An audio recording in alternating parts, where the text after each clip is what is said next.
As a very important dinosaur once said, "I love you, you love me, we're a happy family." And even though the actor that played that dinosaur now works as a tantric sex guru, that message still stands. If there's one thing that's going to get us through this screaming, threshing madness of a year, it's working together. And why not practice a little cooperation with some board games? Co-op games are a huge part of the board gaming industry, and their premise is simple. Instead of working competitively for personal glory, you work as a team to try and conquer the puzzle presented to you by the game itself. Everyone either winning as one happy family or failing as one big gaggle of losers. They're a great way to get into the hobby as they're more inclusive than competitive games that require you to show off your strategic skills straight off the bat. Fun fact, the first hobby board game I ever played was a co-op game. You can be damn sure it is on this list. This is the collection starter, and this time we're bringing you 10 amazing co-op games. Number 10, Horrified. Ravensburger might sound like they're a street food vendor in D&D, but they're one of the biggest names in puzzles and also pumping out some of the greatest movie tie-in board games going right now. Villainous and Jaws are two recent hits for them, but their best of recent years is without a doubt Horrified. It is such a simple game. You're being attacked by some of the Universal monsters, Dracula, Wolfman, the Mummy, the Invisible Man, you know, the lads, and you have to work together to collect items, evade attacks, and send them back to their Jesus. There are only a handful of things you can do on your turn, so it's super easy for anyone to pick up, and depending on what combo of monsters you're fighting, you'll get a different experience, so it's really replayable. A perfect entry game for anyone even slightly into horror. Number 9, JustOne. This game almost featured on last week's list of party games, but it is technically a co-op game, so I'm featuring it here. I know, it's fascinating reasoning. A super light party game for large groups. One of your team has to guess a word which everyone else knows. Let's say that word is pool. Everyone else has to write a one-word clue to help that other team member guess the word pool. Sounds simple, but JustOne has a cruel little trick. Everyone writes their clue down without conferring, then shows them to each other. If more than one person has written the same clue, that clue is removed from the game entirely. So if 3 people write the word swimming, that clue is gone forever, leaving the guesser with 3 fewer clues to work with, which means you have to come up with clues that are obscure enough so everyone else doesn't come up with it too, but not so obscure that the poor sod that doesn't know the word has a bastard hard time of it. Add to the fact that you're all trying to work together whilst accidentally undoing each other's work. It's delicious. It's so good at tripping you up that it gives you that just one more game itch. It also won the prestigious Spiel des Jahres Game of the Year award in 2019, so yeah, it's good, y'all. Number 8, Chronicles of Crime. Nothing brings the family together at Christmas like solving a horrible murder. Pass the turkey, mother. I think I put it next to the crime scene photos. For anyone who's ever played and loved a point-and-click adventure game, this is for you. As a team, you have to work together to solve cases against the clock, amassing clues, combining them with suspects and locations, making notes, debating where the best place to go next is as the seconds tick away. It's similar to an escape room, but with one extra bit of flair. The game uses your phone, not only to scan clues with QR codes and interrogate suspects, but also to present you with a crime scene that you move your phone around to view in 360 degrees. You can even get VR glasses for it. It's the closest board gaming has come to replicating video games, which is a great way to trick those video gamers in your life into the hobby, and it's intensely satisfying to solve these surprisingly bloody crimes. Ding dong merrily on die. Number 7, Sentinels of the Multiverse.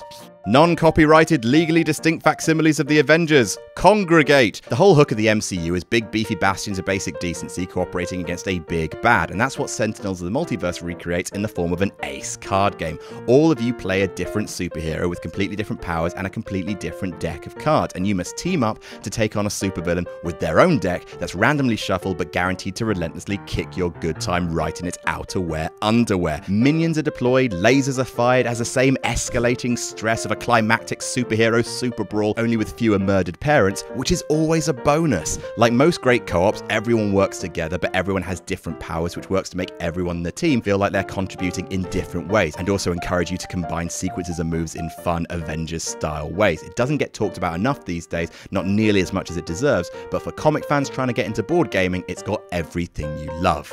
Number 6, Mansions of Madness. Now, the point of the collection starter, and in fact the point of Phenomenerds in general, is to get people who might not know a huge amount about board games into the hobby. As such, we're trying not to feature too many big boxes on this list. Spoilers, Gloomhaven is not on this list because it's so big it comes with its own health and safety lifting seminar. Mansions of Madness, a co-op game set in the Lovecraft cinematic universe, is one of the biggest boxes in gaming with an equally hefty price tag, but, and this is a Cthulhu-sized but, dummy thick, it's actually pretty simple to play because all the game's actions, setup, puzzling, and board maintenance happens through an app. Other than the 20 minutes it takes to get everything out of the box, the game's got a pretty simple action system: either move, interact, or fight, and most situations are solved by rolling dice. It's also, and I probably should have led with this, f***ing brilliant. If you like atmospheric games, the kind you can role play, turn the lights down low, put some horror music on in the background, get fully immersed in a gradually unfolding horror plot that ramps up in intensity, then this is definitely worth splashing out on. Possibly one of the greatest thematic games of all time, and being bound against the forces of nameless terror is a brilliant co-op experience. Number 5, The Grizzled.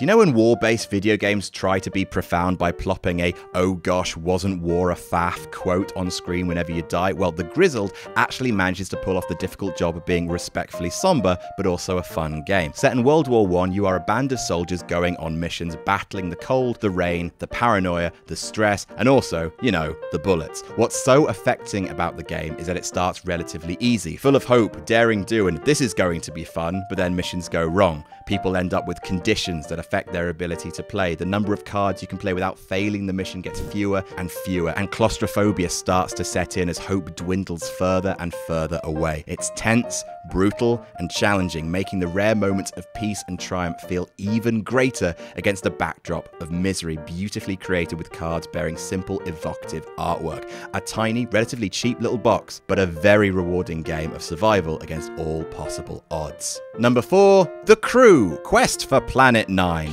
Possibly the hottest game on this list right now. The Crew won the 2019 Golden Geek Award for Best Co-op Game last year, as well as the 2020 Kennerspiel des Jahres Award, which is basically the Gamer's Game of the Year. That being said, it's a bit of a rulesy game, especially if you're not familiar with trick-taking as a rule, but if you are, or you're willing to learn, it is so worth persevering with, as it's a white-knuckle experience when it's cooking. Bit like The Grizzled, it's about completing missions by playing cards, but you can't talk freely about what's in your hand. You can only leave limited clues, and the rest is strategy and deduction. Unlike some co-op games where the loudest and most experienced gamer can take over and tell everyone what to do, there's no way to do that here. Everyone needs to be on their game for a mission to succeed. That may be a little too tense for first-time gamers, but people looking for a challenge will not find a more satisfying win out there than a Crew Quest for Planet 9 win. Number 3, Mysterium. In last week's list about party games, we talked about Dixit, a game about communicating via cards with gorgeous, trippy art. Mysterium takes Dixit, throws a whole bunch of Cluedo in there, and ramps everything up a level, especially the artwork. Genuinely, you could frame any of these and hang them on your wall. In Mysterium, you're all psychics, communicating with a ghost who's one of the players. On the table are a whole bunch of suspects, locations, murder weapons. Each psychic has their own suspect, location, and murder weapon they need to find, which the ghost knows, and he has to try and tell them whose theirs is without talking, using these beautiful cards. You feel like an actual psychic detective trying to translate this vision into a message. Well, the ghost has shown me a picture of a woman in a hat. Maybe it's this suspect in the hat, I'm supposed to guess. Or there's a giant fish, so maybe I'm the cook. I suppose that fish would also count as big game, so maybe I'm the hunter, all while everyone else is talking and offering suggestions and trying to help each other. Trying and failing to work out how we interpret signals will never not be funny. And at that, Mysterium is one of the all-time greats. There's a smaller, quicker to set up sequel coming out very soon called Mysterium Park, which you should also absolutely check out. Number 2, the Exit Games. Feels like cheating to put an entire run of games in one entry, but this is my list, so I guess you can do one. There are many great co-op board games out there that try to recreate that feeling of doing an escape room. Unlock is very popular. Escape Room, the board game, comes with a glorious component called a chrono decoder, but the best your money can buy are the Exit Games series. Each one comes in a small box, about 10-15 quid, and provides an hour or two's puzzling, riddling, brain teasing. What makes the Exit Games so superior is not just the quality of the puzzles themselves, but also the methods with which they're worked worked out. Some require you to spot the difference in a picture. Some need you to take notes. Some require you to cut up and fold the game manual itself. These games are perfect for couples looking for something different to do on a night in. The Abandoned Cabin's a great place to start, but really all of them have a fun twist to offer. Personal favorite, Dead Man on the Orient Express. Not only are you solving puzzles escape room style, but you're also solving a murder Poirot style. Magic. And number 1, Pandemic.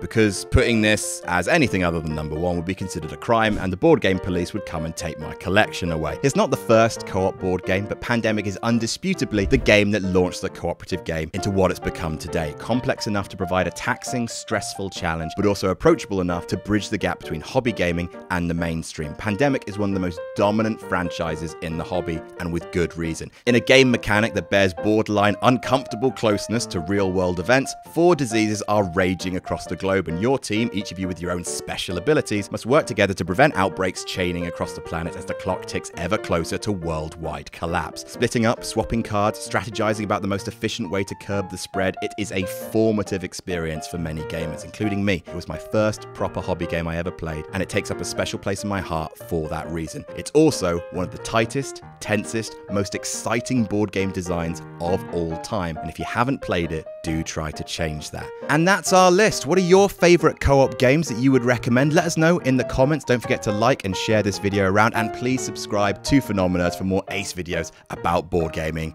Get on board.